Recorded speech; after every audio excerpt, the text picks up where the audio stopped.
This is the Superpowered Mind podcast for inquiring individuals who are tired of the struggle for peace, happiness, and clarity. I'm Claire Diamond, ready to help you explore the principles of the mind, the self, and reality to unlock ultimate mental freedom. This podcast is the one to listen to if you're ready to experience the capabilities of the superpowered mind. Hi, everyone. Welcome to this week's episode of the Superpowered Mind podcast. And today we're looking at the confusion that there is around confidence. And for decades, this was a confusion that I was just completely lost in. Because I suffered, as I've mentioned before, from paralysis really around public speaking. And it looked to me that if I could just have more confidence, that if I could believe in myself more, have higher self-esteem, feel myself more worthy, more valid, then I would be okay. And I would look out at my colleagues, other people who were effortlessly speaking out in meetings and running pitches, answering client calls. They would be speaking on the radio or the TV. And I would just marvel at that level of confidence. It seemed so far out of reach for me, just on a different planet, really, because there I was, this quivering wreck, even just having to say a few words in a meeting of 3 people, and I was one of those 3. I'd be blushing and sweating and feeling sick and so self-conscious. And it really looked to me that confidence was the way out.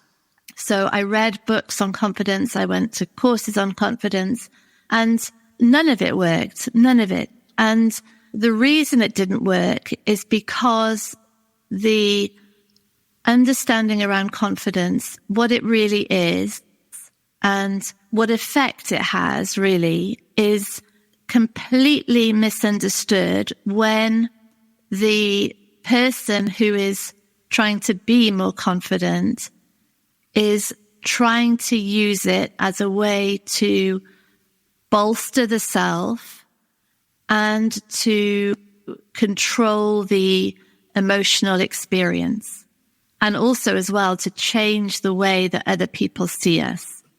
So those 3 things, the self, the emotions, and the regard of others, they're such a driving force. They can become an obsession. For me, certainly they're an obsession. I used to come home from work and be almost dying with humiliation at what I thought people were thinking of me. And the thing about all of this is that all of it is revolving around this core, central, unquestioned sense of ourselves as an independent, fixed entity. Really, whatever I think of myself is what I am. What other people think of me is what I am. The emotional experience that I'm having is what I am. And so the desperation for more confidence is coming from this drive, this ferocious survival drive to secure that central unquestioned tenet of me. This is what I am. I feel desperately insecure. I feel incredibly unworthy and invalid. I feel that everyone is better than me. I feel that people are laughing at me. I feel that I'm going to be getting everything wrong, and I'll just bring shame on myself. And that me, that whole bundle of needs and insecurity and shame and fear, that has to somehow be stabilized. That has to convert to, I'm great, I love myself, other people think I'm great, I'm able, I'm capable, and then I'll be fine, then I'll have confidence. And so the whole endeavor, and really the whole self-help industry, could say, like the whole of psychology, therapy really, is built on this attempt to stabilize that inner belief system of what I am. and to switch it from insecure to secure, from feeling unworthy to feeling worthy, from feeling inferior to feeling good and strong and superior even.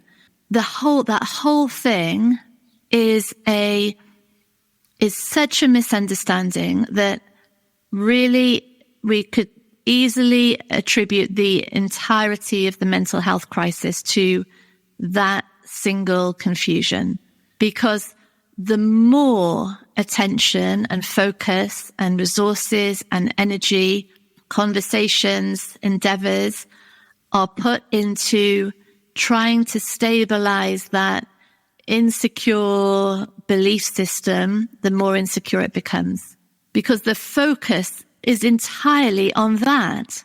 And the evidence of how well that is doing is in how well it can control emotions, thoughts, beliefs. And how can it when all it is a belief system? It doesn't control anything. The beliefs and thoughts, the actions, the emotional experience are coming from the subconscious. Literally nothing is in control of that. It's just what's learned. It's just happening. And so this intense focus on making that inner self-identity stable means that none of the attention is on the outside. And really, confidence is when all of the attention is on the thing, on the meeting, on the project, on the speech, on the manuscript, on the person in front of us and what they're saying. And none of the attention is on that inner incessant narrative of what do they think of me? How am I doing? Am I embarrassing myself here? God, I'm so insecure. God, I look dreadful. God, what am I talking about here? And none of the attention is on that attempt to control and stabilize the inner experience of being, because that's completely irrelevant. It changes. It's like the weather. It just doesn't matter. It changes according to what we've eaten, what hormones are doing, what the temperature is, what someone said to us just 5 minutes ago. It's so temporary and so unstable. Whereas attention moving out in the world with nothing to stabilize on an inner basis, but everything to learn out there, is really the full extent of intelligence, aliveness, beingness, consciousness, awareness, presence, focused in on reality, on the here and now, on the right now. And the ironic thing is that it looks from the outside, when someone is so engaged, so completely, the attention is so fully absorbed in that learning process, with questions and inquiry and a fascination about how things could be done more efficiently or more honestly or more fairly, or whatever it is, whatever the problem is that is being considered in that moment, when the whole attention is on that, and when really the inner experience of being is completely irrelevant, there is no reference back to self, because the full attention, the full capacity of mind, the full intellect is engaged in the thing. From the outside, that looks like supreme confidence.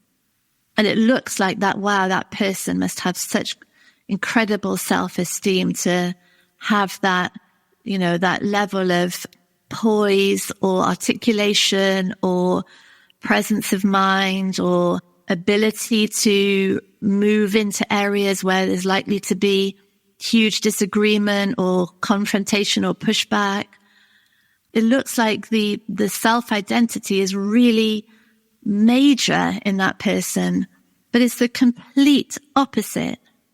It's the complete opposite. And if we look at people now, our friends, our colleagues, people on the news, when we see that full engagement, which is really, I was looking at Posey Parker, who's running the Party of Women at the moment in the British elections. And it looks like supreme confidence, because there she is on these platforms talking with so many people who are in absolute disagreement with her.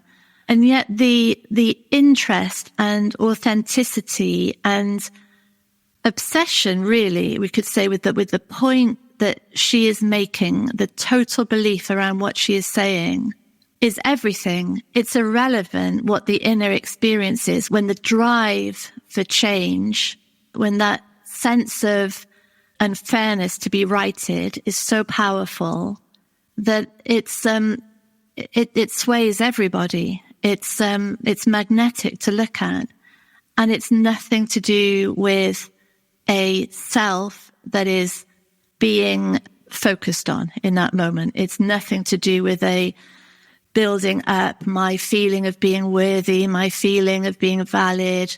None of that. It's driven by the passion and the interest in the thing, in the topic, in the subject, in the politics, in the laws, in the business strategy. That's what confidence is. And the greater the knowledge of the subject, it's a really, I call it a freedom cycle. These cycles that the deeper the mind goes into the thing, the more interest there is, the more passion there is, the more enthusiasm, really, and capacity there is to be proved wrong. Because to be proved wrong at a certain level of knowledge, when it's only about the thing and it's not about me and how I look in other people's eyes, is an amazing experience. And that looks like ultimate confidence.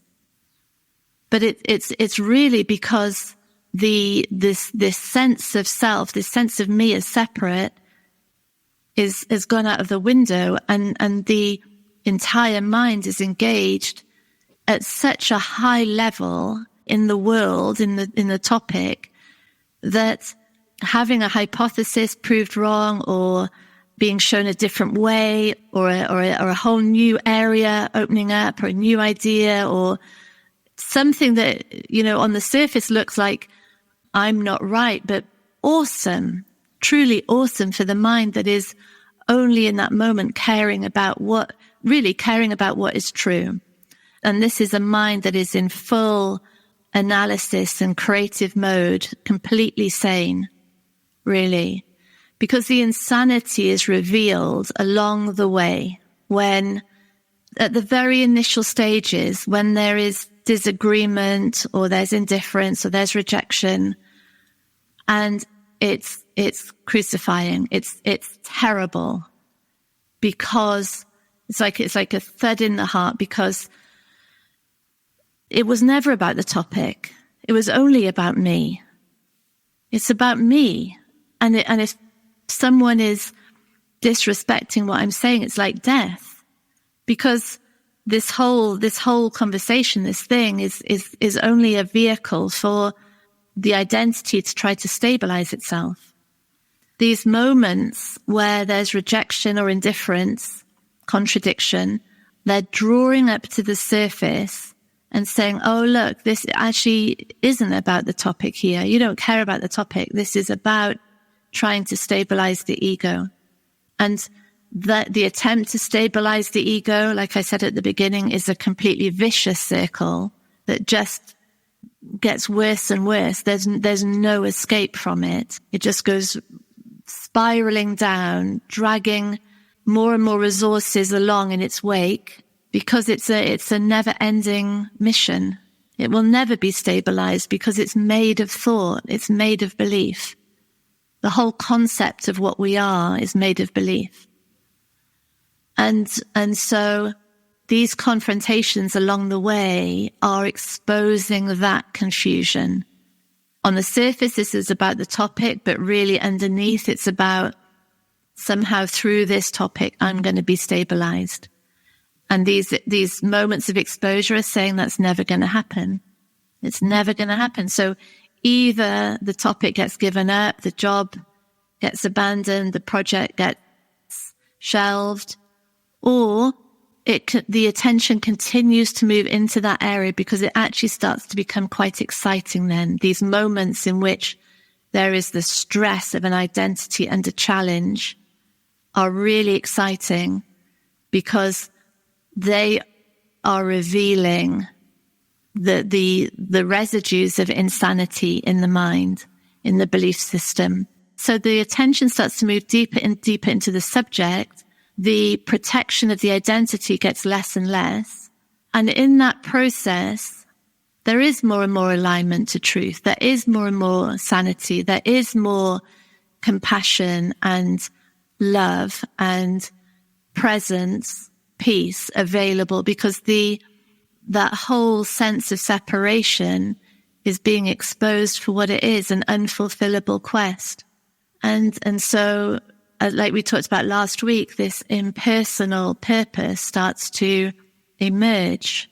No longer a purpose to secure the identity, but instead a purpose that is about moving deeper into the world from an experience of being that is increasingly aligned to the truth of us. So, so that's confidence, and to explore that, to really explore what is at the heart of confidence is really a spectacular, exciting exploration, because it shows so much of the confusion of mind that keeps its own capacity and skills and depth of inquiry and creativity of imagination hemmed in, really, because everything is about securing me. And when that no longer becomes the objective, the mind is liberated. Yeah. Thank you. Lots of love. Bye. Thank you for listening to Superpowered Mind with me, Claire Diamond. If you want extra support in the exploration of your mind, download our exclusive subliminal recording, especially for podcast listeners, on bit.ly/podcast subliminal.